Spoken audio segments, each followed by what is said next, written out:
Hi there, welcome to Boy Meets Quilt. I'm Andrew Vay Hansen, and we're on my next video for my virtual trunk show. And this video is going to be a little different because I'm going to show a bunch of quilts, some hanging behind me and some that I no longer have in my possession, so they'll just be pictures.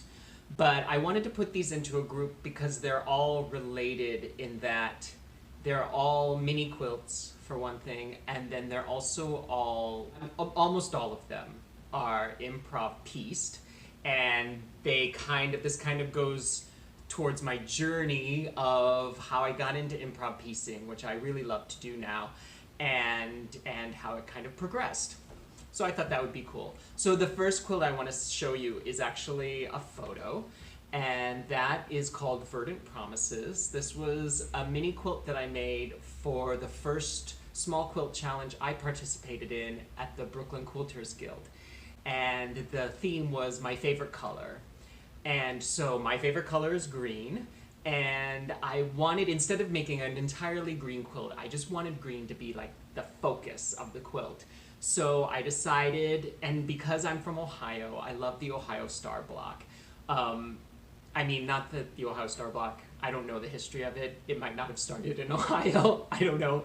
But it has the word Ohio in it. I'm from Ohio, and I just love the block. I think it's really a beautiful, simple block.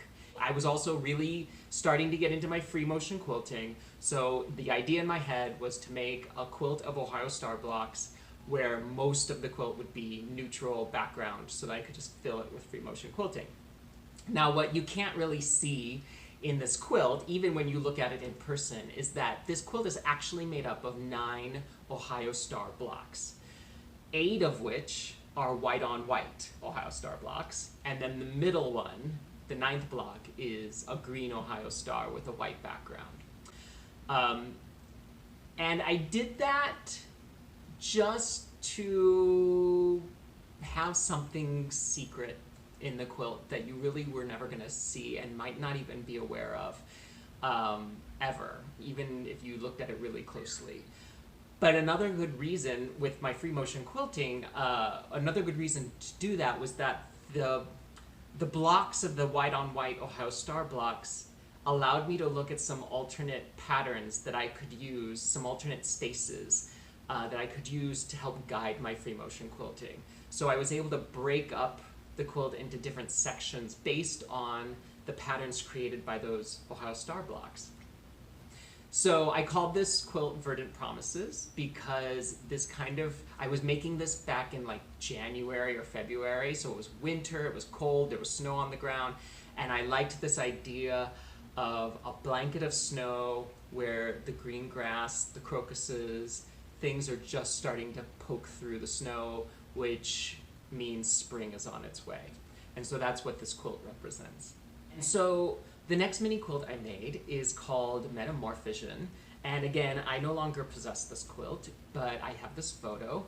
And this quilt was inspired from a small group that Margaret Marcy Emerson created in our Brooklyn Quilters Guild. And it was basically, the idea of the small group was anyone could join, and she would give us a theme, and you would make a mini quilt, a 20 by 20 inch mini quilt, within like 2 to 4 weeks time, based on that theme.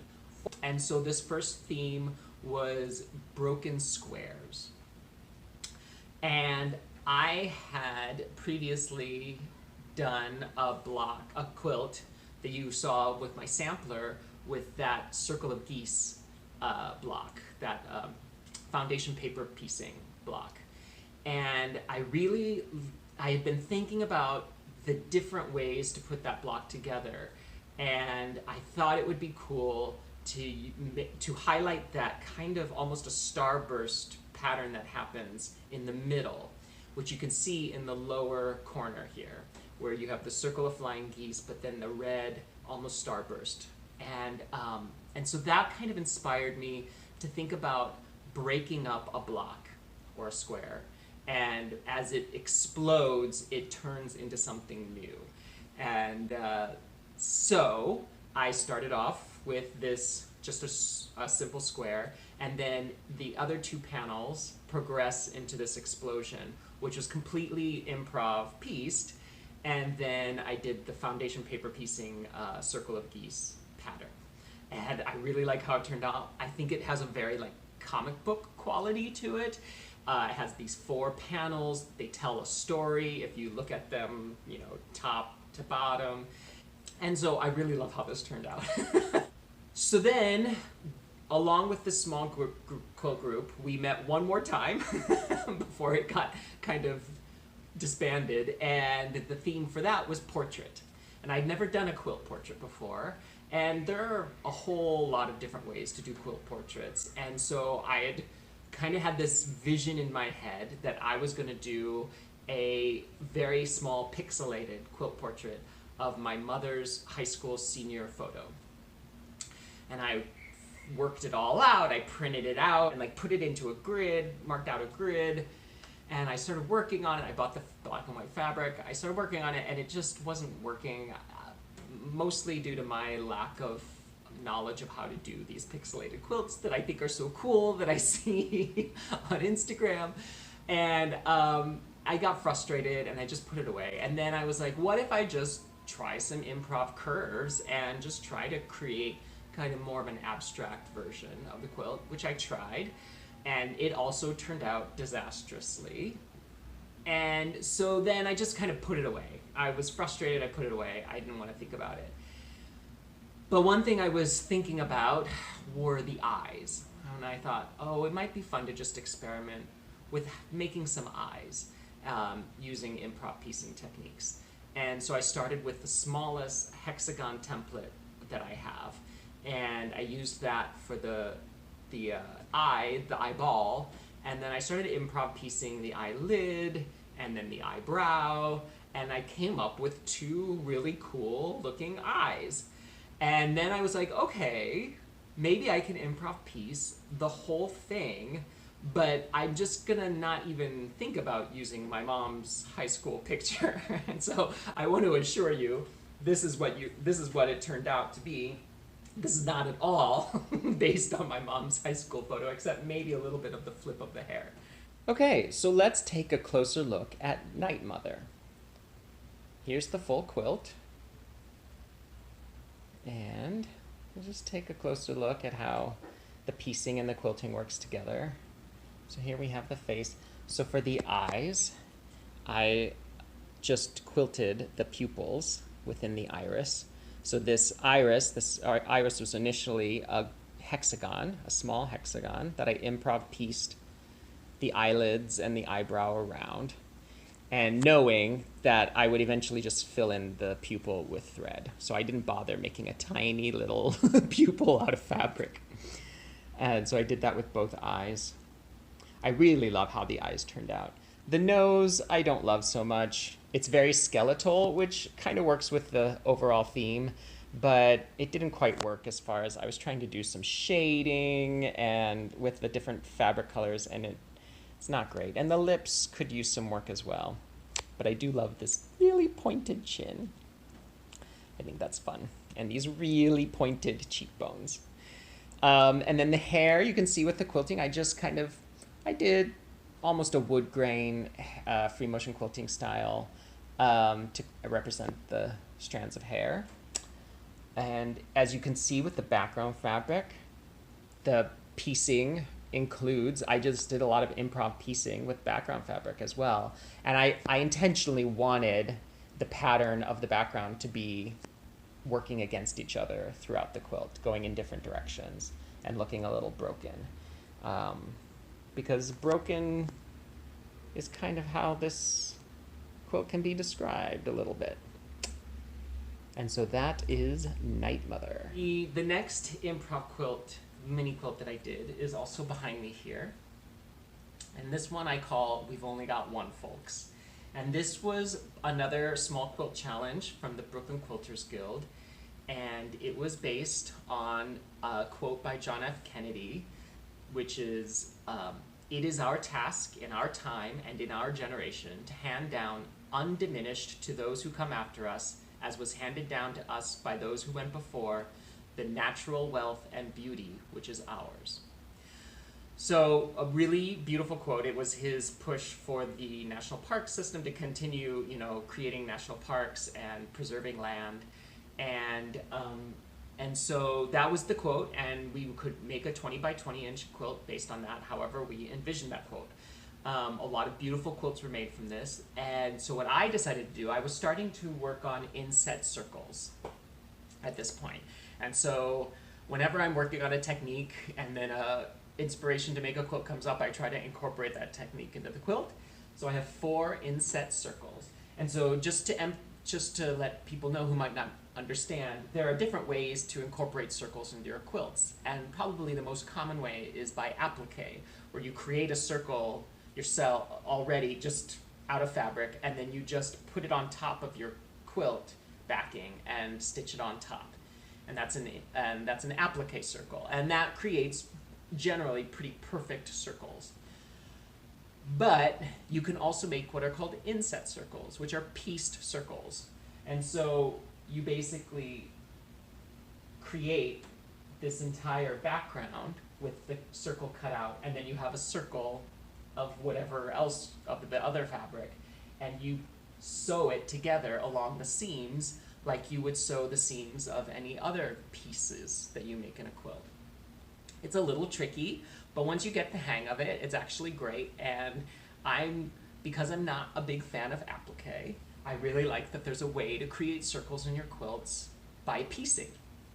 So I decided to make 4 inset circles, each representing a certain aspect of environmentalism that is important.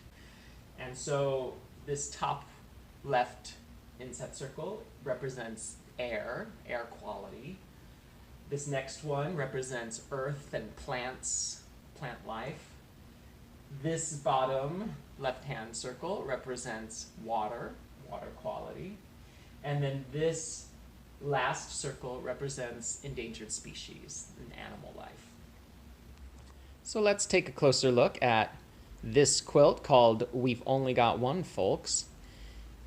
So I already talked about the inset circles, but I want to take a closer look at the quilting.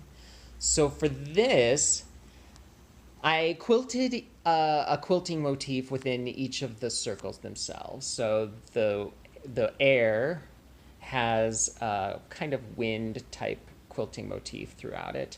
And I pieced this just using squares, very small, like 1 inch by 1 inch squares, of this sparkly linen fabric that I had. It's supposed to represent the sky, starting from the sky by the horizon where it's lighter, going up into the stratosphere of the dark space. And then this wind quilting motif throughout. And then this represents plants, plant life, and earth. And this was all just improv piecing, where I started off with a hexagon and just worked my way around it with different. And so this is supposed to kind of represent like flowers, vegetation. And then as you can see in the quilting, for the dark green, I put a leaf motif throughout. And then inside the flowers, I used a kind of a petal, a little repeating petal pattern. And then down here, for the water, I used silk, raw silk fabric, and improv curved these pieces together. And I love, it's kind of hard to see on this video, but this green-blue fabric here, actually, the way it's woven, it changes from more green to more blue depending on how it reflects the light and what angle you're looking at it. And I love that, and I thought that really represented water very well. I mean, silk fabric represents water really well anyway. And so I just kept the quilting very simple and only in the dark navy blue silk, because I really wanted these larger, greener pieces to kind of ripple a little bit, depending on where you're looking at them from. And then we move on to the circle representing endangered species. And so this is supposed to represent a very close-up, cropped view of a Bengal tiger, which is right up at the top of the endangered species list. And so again, I did improv piecing to create the orange and black stripes along with the wider belly that these tigers have.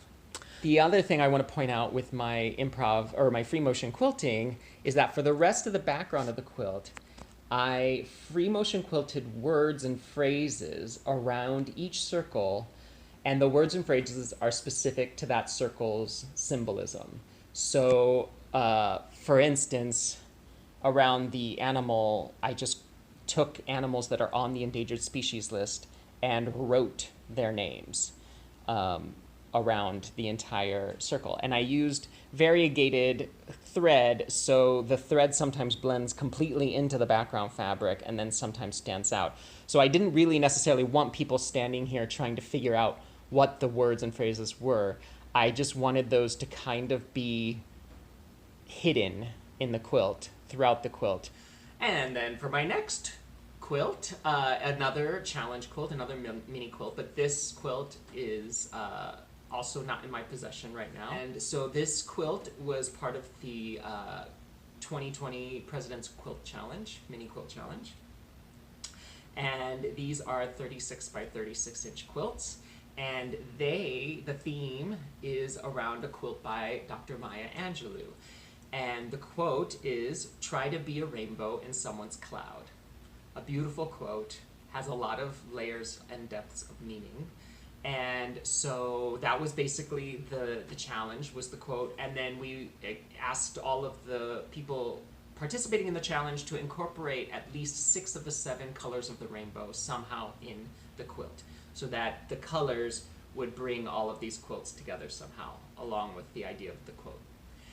And so, again, I wanted to do some improv piecing, and I really wanted to do some free motion quilting for this mini quilt. And so I created this improv pieced little burst of rainbow in the corner, in the bottom corner of the quilt.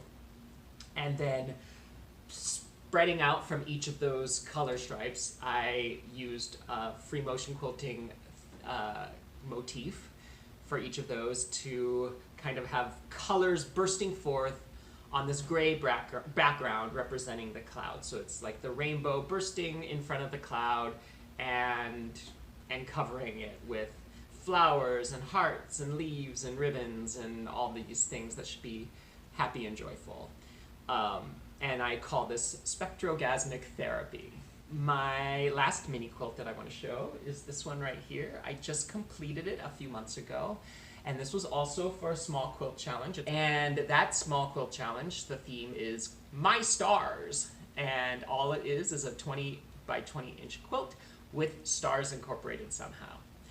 And so when I was thinking about this quilt, I immediately, for some reason, went back to that broken squares challenge that I was given. And I thought, ooh, wouldn't it be fun to do a broken star instead of a broken square? And this was happening when I was thinking about making this quilt and designing this. This was happening right when the Black Lives Matter protests were beginning. I think that all started to work in my subconscious with this idea of, you know, people kept talking about how our institutions needed to be reformed and how they were broken, how our system was broken. But I read a quote somewhere, unfortunately, I cannot remember who to attribute this quote to. Actually, our systems are not broken because they're working exactly the way they were built and designed to be, which is racist. This country was formed on racist values and racist systems. And it's very unfortunate, but it's a hard truth that we all need to accept. So what needs to happen oftentimes, which I don't have the answer to, but what needs to happen is the systems need to be shattered and built up again on correct values.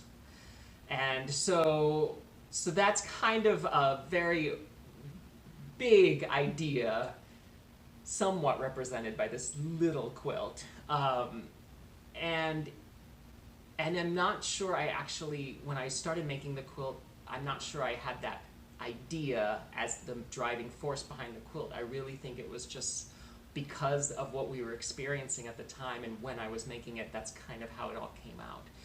And so let's take a closer look at how I created this quilt and how those ideas kind of are seen through different ways of the quilting and the piecing. And this is a close-up of Shattered Star. This is my most recent mini quilt, and I feel like this may be one of my most successful mini quilts I've ever made. I really like how this all turned out overall. Again, it's hard to see here in the video, but this gray fabric actually has glitter throughout it. It's kind of sparkly, which I love because it's a star. And I have the star, I improv pieced the star so that it's breaking up. And as it's breaking up, I free motion quilted the colors that match the stripes in the star to kind of be emitting this radiation of color out of the star, out of each corner. And it overlaps each other and comes out of each end and goes off into space.